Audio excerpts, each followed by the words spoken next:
Hello SSC 2025 batch, welcome to my math 10 video. যারা ম্যাথে শুধুমাত্র পাস করতে চাও টেস্ট পরীক্ষায়, যারা ম্যাথে টেস্ট পরীক্ষায় শুধুমাত্র পাস করতে চাও, তারাই শুধু আমার এই ক্লাসটি ফলো করো। জাস্ট 5টি অধ্যায় কমপ্লিট করলেই নিশ্চিত পাস। জাস্ট 5টি অধ্যায় কমপ্লিট করলেই নিশ্চিত পাস। জাস্ট আমরা 5টি বা 6টি অধ্যায় কমপ্লিট করব, দেন আমরা 50 থেকে 60 মার্কস আমরা তুলে নেব। আর এমসিকিউ তো পাস করতেই হবে, সেই টিপস অ্যান্ড ট্রিক্স আমি দিয়ে দিব। এবং ম্যাথ 10 ভিডিও চ্যানেলটিকে সাবস্ক্রাইব করে ম্যাথ 10 ভিডিওর পাশে থাকো এবং এই ধরনের সাজেশন এবং টিপস ফলো করো। ম্যাথে টেস্ট পরীক্ষায় শুধুমাত্র যারা পাস করতে চাও, সেই টিপস অ্যান্ড ট্রিক্স নিয়ে আমি বিশ্বজিৎ কুণ্ডু তোমাদের সাথে 5টি বা 6টি অধ্যায় আমরা কমপ্লিট করব। সিকিউতে যদি আমরা 50 বা 60 মার্কস আমরা পেয়ে যাই, তাহলে ধরা নিশ্চিত পাস। তো সেই 50 বা 60 মার্ক আমরা কিভাবে পাবো, আমরা সেটা আজকে দেখব।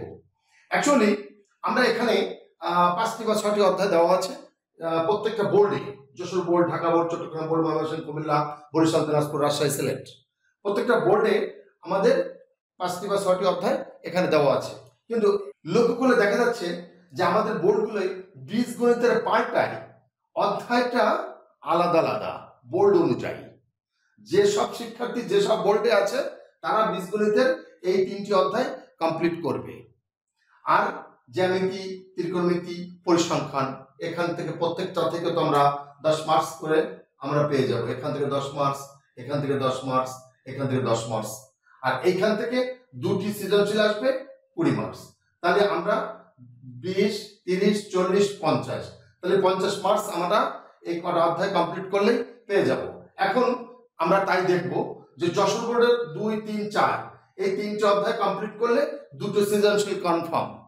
টেস্ট পরীক্ষায় এই 2টো সৃজনশীল এই 2, 3, 4 অধ্যায় থেকে আসবেই, 100% কনফার্ম। ঢাকা বোর্ডের 3, 11, 2 এই 3টি অধ্যায় আমরা কমপ্লিট করলে 2টি সৃজনশীল কনফার্ম। চট্টগ্রাম বোর্ডের 2, 11 এবং 13 অধ্যায়, এখান থেকে 2টি সৃজনশীল কনফার্ম।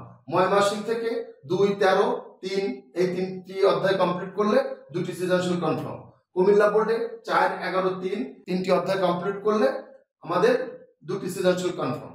বরিশাল বোর্ডে 13, 3 এবং 2 এই 2টি অধ্যায় কমপ্লিট করলে 2টি সৃজনশীল কনফার্ম। দিনাজপুর বোর্ডে 4, 11, 3 এই 3টি অধ্যায় কমপ্লিট করলে 2টি সৃজনশীল কনফার্ম। রাজশাহী বোর্ডে 4, 3, 13 3টি অধ্যায় কমপ্লিট করলে 2টি সৃজনশীল কনফার্ম। সিলেট বোর্ডে 2, 4, 3 3টি অধ্যায় কমপ্লিট করলে আমাদের 2টি সৃজনশীল কনফার্ম। তাহলে আমরা বীজগণিত থেকে 3টি অধ্যায় কমপ্লিট করলে আমরা 20 মার্কস আমরা কনফার্ম, 100% কনফার্ম। তোমরা শুধু প্রস্তুতি নিয়ে দেখো, 100% আমি যে অধ্যায়গুলো বললাম সেই অধ্যায় থেকে প্রশ্ন হবেই। এবং টেস্ট পরীক্ষা যদি কনফার্ম হয় তাহলে তো এসএসসি পরীক্ষায় অবশ্যই কনফার্ম আমরা পাবো।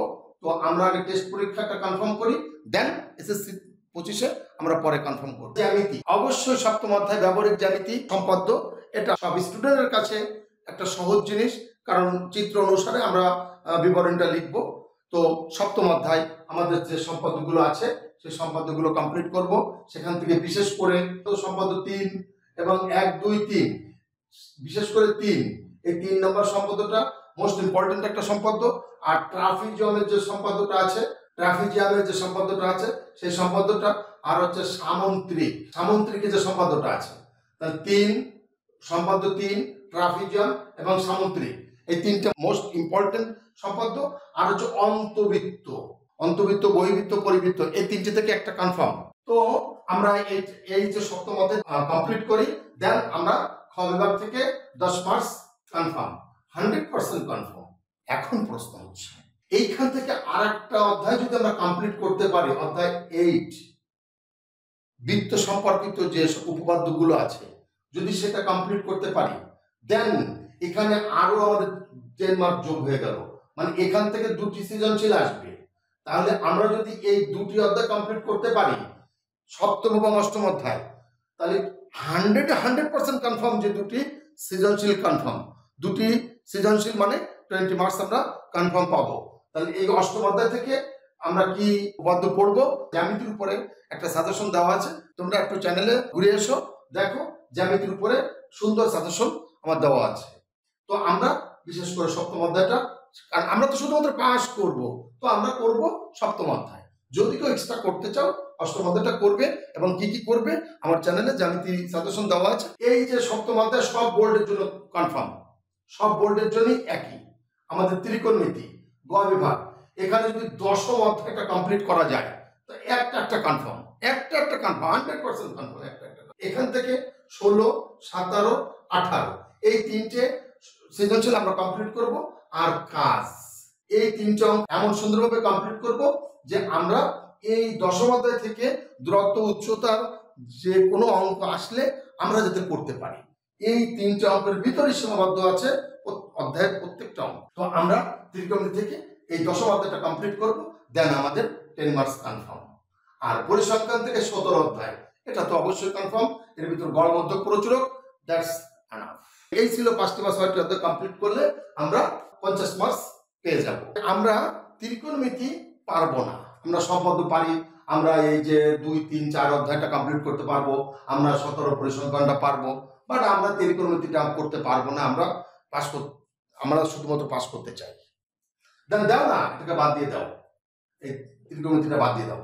বাদ দিলে কি হলো, এখান থেকে 1 অধ্যায় পরিসংখ্যান থেকে, এখান থেকে 1 অধ্যায় সপ্তম অধ্যায় থেকে, আর এখান থেকে 3 অধ্যায়, এই 4টি যদি কমপ্লিট করা যায় তাহলে আমাদের 40 মার্কস কমান, 40 মার্কস যদি কনফার্ম হই।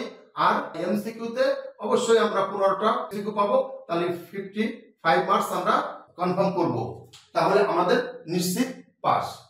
তো আমরা যদি এখান থেকে 5টি অধ্যায় কনফার্ম করলে তো নিশ্চিত পাস, আমরা 40 মার্কস পেয়ে যাব। এখান থেকে যদি আরেকটা 10 অধ্যায় যদি আমরা নিই তাহলে 6টি অধ্যায় কনফার্ম করলে আমরা 50 মার্কস পাবো। যদি এখান থেকে জ্যামিতিতে আরেকটা অধ্যায় কমপ্লিট করি তাহলে আমরা 60 মার্কস পাবো। কি কি অঙ্ক করব তার উপর একটা সাজেশন আমার দেওয়া আছে, তোমরা একটু আমার চ্যানেলে ঘুরে আসো, দেন অনেক সাজেশন তোমরা পেয়ে যাবে। তো সবাই ম্যাথস মিডি চ্যানেলটিকে সাবস্ক্রাইব করে ম্যাথস মিডি চ্যানেলের সাথে থাকো এবং এই ধরনের সুন্দর সুন্দর সাজেশন এবং ক্লাস উপভোগ করো। বিশেষ করে এমসিকিউর উপরে, টেস্ট পরীক্ষায় এমসিকিউর উপরে এর পরবর্তী ক্লাস নিয়ে আমি আবারও হাজির হব। ধন্যবাদ সবাই।